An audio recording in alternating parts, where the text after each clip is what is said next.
Welcome to Telugu one news. నేను మహాలక్ష్మి. షర్మిల ఖాతాలోకి YS brand. జగన్కు మిగిలింది వైవి, విజయసాయి, సజ్జలే. షర్మిల ఎన్నికల రణస్థితిలో అదరగొడుతున్నారు. అన్న జగన్ను నోరెత్తేందుకు కూడా అవకాశం ఇవ్వకుండా ప్రశ్నలు, విమర్శలతో నిలదీస్తున్నారు. ఇటువంటి ఇబ్బంది లేకుండా సునాయాసంగా వైసీపీ నుంచి వైఎస్ బ్రాండ్ను తన సొంతం చేసుకుంటున్నారు. ఇక తన ప్రశ్నలకు, సవాళ్లకు బదులిచ్చేందుకు కూడా వైసీపీ మాటలు దొరకడం లేదు. ఆమె వాస్తవాలన్నిటినీ కుండబద్దలు కొట్టినట్లు జనం ముందు ఉంచుతున్నారు. ఇక ఆమె చెబుతున్న వాటిలో ఏ ఒక్క అంశాన్ని ఖండించేందుకు కూడా వైసీపీకి అవకాశం లేకుండా పోయింది.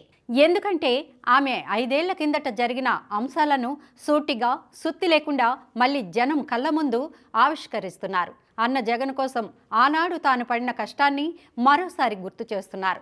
జనం కూడా అవును నిజమే కదా అని ఆమె మాటలతో ఏకీభవిస్తున్నారు. సజ్జలలు, పేర్ని నానీలు మీడియా ముందుకు వచ్చి షర్మిలపై చేస్తున్న విమర్శలు ఆమె చెబుతున్న వాస్తవాల ముందు నిలబడలేకపోతున్నాయి. ఇక వాటిని జనం అస్సలు పట్టించుకోవడం లేదు. చంద్రబాబు స్క్రిప్ట్ అంటూ షర్మిలపై నిందలేసి చేతులు దులిపేసుకుందామన్న తాపత్రయమే తప్ప వైసీపీ నేతల్లో షర్మిలకు ధీటుగా బదిలిచ్చేందుకు మేటర్ లేకుండా పోయిందే. దాంతో జగన్ కూడా మీడియా ముందుకు వచ్చి తన కుటుంబాన్ని చీల్చేశారంటూ కన్నీళ్లు పెట్టుకొని నీళ్లు నమలడం తప్ప మరేం చేయలేని పరిస్థితిలోకి వెళ్ళిపోయారు.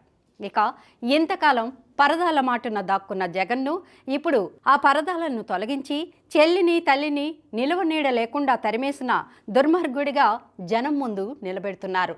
తాజాగా తన అన్న జగన్ సొంత పార్టీ వైఎస్ఆర్ కాంగ్రెస్ పార్టీలో తన తండ్రి వైఎస్ లేరని కుండబద్దలు కొట్టారు.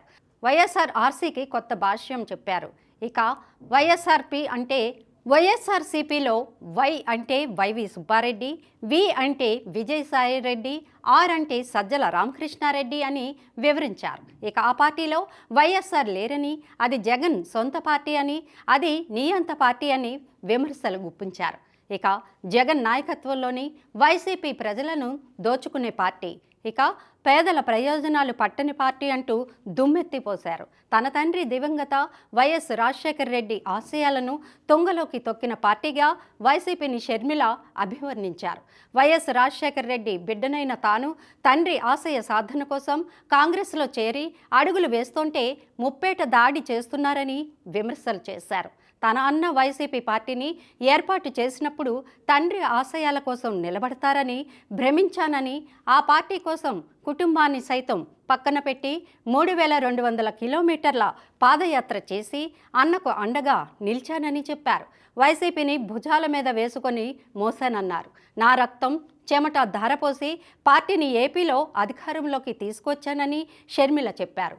తన రెక్కల కష్టం మీద ఎదిగి అధికారంలోకి వచ్చిన వైసీపీ ఇప్పుడు తల్లిపాలు తాగి రొమ్ములు గుద్దిన చందంగా తనపై దాడి చేస్తోందని ఆవేదన వ్యక్తం చేశారు.